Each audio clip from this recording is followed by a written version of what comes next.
농지에 건축물을 지을 수 있다는 소식입니다. 이제는 주말 되면 가족들이 자신의 쉼터에서 주말을 보내면서 아이들과 함께 간단한 채소나 또는 과일 등을 가꿀 수 있게 되어 자연스럽게 농촌의 인구가 유입될 수 있는 좋은 아이디어가 만들어진 것입니다. 농지법 개정된 내용과 정해진 면적에서 어떤 구조로 변화를 가져올 수 있는지 이와 관련 소식을 자세히 전해드리겠습니다. 구독, 좋아요, 알림 설정 부탁드립니다. 농지법이 개정되었습니다. 농지에 취사나 숙박을 할 수 있는 체류형 쉼터 같은 가설 건축물을 지을 수 있도록 법안이 개정되었습니다. 그런데 아직 많은 분들이 모르고 계시는 것이 바로 농촌 체류형 쉼터 설치를 위한 지침서라는 것입니다. 이 지침서는 정부가 각 지자체로 보는 문서인데요. 각 지자체에서 조례를 만들 때 기준으로 될 것으로 보입니다. 따라서 오늘 저희 프라임경제TV가 이 지침서의 세부 내용을 쉽고 이해할 수 있도록 설명드리겠습니다. 지자체에서는 인허가를 내줄 때 적용하는 것이 바로 그 근거가 지자체 조례입니다. 그렇다면 각 지자체 조례는 어떤 기준으로 만들까요? 그 기준은 바로 정부가 각 지자체로 보낸 쉼터 농막의 운영 지침서입니다. 이 운영 지침서는 지자체가 조례를 만들 때 기준으로 될 것으로 보여집니다. 많은 참고가 될 것입니다. 그래서 저희 프라임경제TV가 입수한 쉼터 농막의 운영 지침서에서 중요한 핵심 내용만 골라 이해하기 쉽게 설명드리겠습니다. 농촌 체류형 쉼터나 농막에 대해 관심 있으신 분들은 저희 프라임경제TV를 잘 들어보시기 바랍니다. 네, 인허가를 받는 전체적인 절차는 지금 보시는 절차대로 진행될 것으로 보여집니다.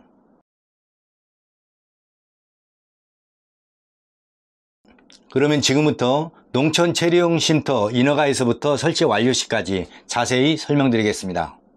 가장 먼저 여러분들이 하셔야 될 것은 체류형 쉼터 설치할 장소에 대해서 설치가 가능한지 해당 지자체 건축부서에 확인하셔야 됩니다. 지방에 계시는 분들은 면사무소 또는 동사무소에 확인하시면 되겠죠. 왜냐하면 첫 번째는 법률적으로 설치가 제한한 곳이 있기 때문입니다. 네, 두 번째는 법률적으로 제한이 없다 할지라도 소방차나 응급차가 다닐 수 있는 현황도로와 접한 지역만이 가능합니다. 현황도로란 무엇일까요? 모르시는 분들을 위해서 명확하게 설명드리겠습니다. 농촌 체류형 쉼터 설치를 위한 현황도로에 대해 자세히 확인해 보겠습니다. 여기를 보시면 농지법 시행규칙에 명시되어 있습니다. 여기 마목을 보면 소방자동차를 통한 소방활동이 가능한 도로에 따른 면도, 이도, 농도 및 주민이 오랫동안 사용하고 있는 사실상 통로에 접한 농지에 설치할 것이라고 되어 있습니다. 이와 같이 지목상 도로는 아니지만 사실상 통로로 사용하고 있는 통로를 현황도로라고 합니다. 이처럼 농지법 시행규칙에 도로 폭이 몇 미터 되어 있어야 한다는 규정은 없으나 응급차 또는 소방차가 이동하려면 약 3m 정도면 될 것 같습니다. 이 문제는 각 지방자치단체에서 별도로 조례에서 정할 것으로 보여집니다. 이와 같이 여러분들이 체류형 쉼터 설치가 가능한지 장소에 대해서 확인한 다음 가설건축물 축조 신고서를 작성해서 제출하시면 됩니다. 이와 같은 가설건축물 축조 신고서를 제출할 때 배치도, 평면도, 토지가 없으신 분들은 임대했을 경우 대지사용승낙서를 함께 첨부해서 제출하셔야만 합니다. 네, 관련된 내용을 살펴보겠습니다. 배치도, 평면도 그리는 법에 대해서 알려드리겠습니다. 참고하시기 바랍니다. 업체에 맡겨서 지을 때는 평면도나 배치도가 있겠죠. 그러나 직접 지을 때는 이처럼 배치도나 평면도를 A4 용지에 그리시면 됩니다. 예를 들자면 가로는 3m 30에 세로는 10m 이내로 그리시면 됩니다. 내부 시설물 표시는 화장실과 침실 이런 식으로 그리시면 되는데 다만 체류형 쉼터 전체 면적을 33평방미터를 벗어나지 않으면 됩니다. 높이 역시도 4m 이내로 표시하면 됩니다. 이처럼 법에서 정한 면적 규정만 지키신다면 개략적으로 그리도 되는 이유는 정식 건축물이 아니고 가설시설물이기 때문입니다. 참고하시기 바랍니다. 네, 가설건축물 축조 신고서 첫 번째를 보시면요. 건축주가 있죠. 건축주는 아마 여러분들이 될 것입니다. 네, 두 번째는 대지 현황입니다. 여기에서 타인 소유, 즉 농지를 임대했을 때는 타인 소유에다 체크를 하시면 됩니다. 근데 여기에 중요한 거는 면적이 있죠. 이 면적은 체리용 쉼터 설치하는 면적이 아닙니다. 이 면적은 체리용 쉼터 설치 장소에 있는 농지 전체 면적을 말하는 것입니다. 네, 그 밑에 개요가 있죠. 개요를 보시면 건축면적, 연면적, 존치기간이 있습니다. 이 건축면적은 체리용 쉼터 바닥면적을 말하는 것입니다. 그 다음 연면적이 있습니다. 이 연면적 역시도 2층으로 지어지는 게 아니기 때문에 바닥면적과 동일합니다. 그런데 여기에서 연면적은 데크, 처마, 정화조, 주차장은 제외됩니다. 그 밑에 보시면 존치기간이 있습니다. 존치기간은 3년으로 기재하시면 됩니다. 3년 후에 3회에 걸쳐서 연장을 해서 최장 12년까지 사용하실 수 있습니다. 이때 연장해 주는 조건은 안전, 기능, 미관, 환경을 해치지 않는다는 전제 조건 하에 연장을 받아 사용하실 수 있습니다.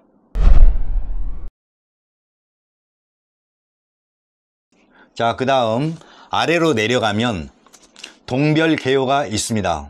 네, 여기에서 체리용 쉼터는 보통 한 채를 설치를 하기 때문에 한 채라고 기재를 하시면 됩니다. 워낙 면적이 작은 소형이기 때문에 이걸 나눠서 두 채를 설치할 수는 없겠죠. 그 다음 우측을 보시면 체리용 쉼터를 어떤 구조로 지을 것인지를 말하는 것입니다. 관련된 법규를 살펴보겠습니다. 네, 농촌 체리용 쉼터를 설치하는 구조에 대해서 설명드리겠습니다. 여러분들이 잘못된 정보로 체리용 쉼터를 설치할 경우 철거될 수 있기 때문에 자세히 알려드리겠습니다. 지금 보시는 시행규칙은 작년에 입법 예고한 내용을 다시 수정해서 올 1월 15일자 제2법 예고한 농지법 시행규칙입니다. 시행일자는 1월 24일부터입니다. 시행규칙을 보시겠습니다. 제3조 2에서 제1호 2를 보시면 농촌 체리용 쉼터를 어떤 구조로 짓는지 나와 있습니다. 이 농촌 체리용 쉼터는 건축법 시행령 제15조 5항 8호에 따른 임시숙소 또는 임시숙소와 비슷한 것으로서 건축조례로 정하는 건축물이라고 나와 있습니다. 여기에서 건축조례란 각 지방자치단체의 조례를 말하는 것입니다. 건축법 시행령 제15조 5항 8호를 보면 컨테이너 또는 이와 비슷한 것으로 된 가설 건축물로서 라고 되어 있습니다. 다시 말하면 가설 건축물은 언제든지 해체해서 철거가 가능한 건축물을 말하기 때문에 제15조 가설 건축물 1호와 같이 철근 콘크리트조 또는 철골 철근 콘크리트조가 아니라면 괜찮습니다. 예를 들자면 요즘 졸업식으로 짓고 있는 주택이나 가설 시설물들은 대부분 철골 구조 또는 경량철골로 시공되는데요. 대부분 공장에서 제작해서 현장에 설치를 합니다. 그래서 임시로 짓는 모델하우스 같은 가설 시설물은 규모가 크기 때문에 철골로 짓습니다. 볼트를 풀게 되면 쉽게 해체되기 때문입니다. 컨테이너 역시도 철골 구조입니다. 따라서 가설 건축물 축조신고서 구조를 기재하실 때 목재로 짓는 구조가 아니라면 경량철골 구조라고 기재하시면 됩니다. 또는 컨테이너 여러 개를 연결해서 설치하는 경우에는 철골 구조, 가로 열고 컨테이너 가로 닫고 라고 기재하시면 됩니다. 자, 그 옆에 용도가 있죠. 용도에는 주말 농장이라고 기재하시면 됩니다. 자, 이렇게 인허가를 접수를 위해서 가설 건축물 축조 신고서를 다 기재를 하셨으면 배치도, 평면도, 농지를 임대했을 경우에는 대지사용 승낙서를 첨부하셔서 해당 인허가청, 동사무소나 면사무소에 제출하시면 됩니다. 구독, 좋아요, 알림 설정 부탁드립니다.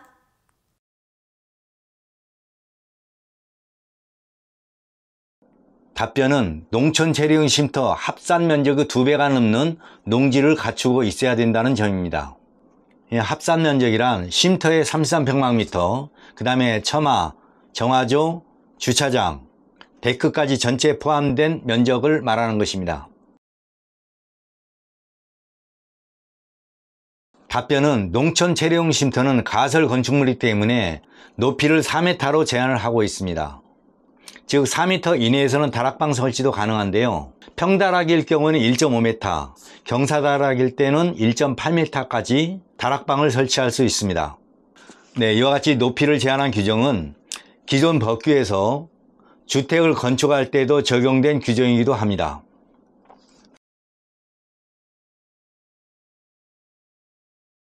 정화조 설치는 어디에든 설치하는 데 문제는 없지만 지방자치마다 설치 기준이 다를 수가 있습니다. 해당 인허가청에 반드시 문의하고 실행해야 할 것으로 보여집니다. 데크 설치는 가장 긴 외벽에 1.5m를 곱한 면적까지 설치가 가능합니다. 이러다 보니까 체류용 쉼터의 모양에 따라서 굉장히 넓은 면적의 데크를 설치할 수도 있습니다. 예를 들어서 한번 가정을 해서 데크 면적을 살펴보겠습니다. 지금 보시는 바와 같이 예를 들어서 체류용 쉼터가 3m, 11m일 때 가장 긴 외벽이 11m이기 때문에 11m 곱하기 1.5를 곱하면 16.5평방미터가 됩니다. 그래서 데크는 16.5평방미터가 될 것입니다.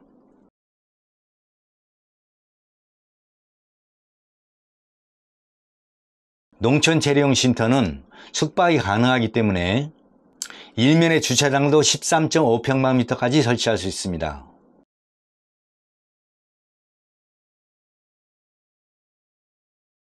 그 다음 농촌 체류용 쉼터 처마도 외벽 중심선에서 1m까지 설치가 허용됩니다.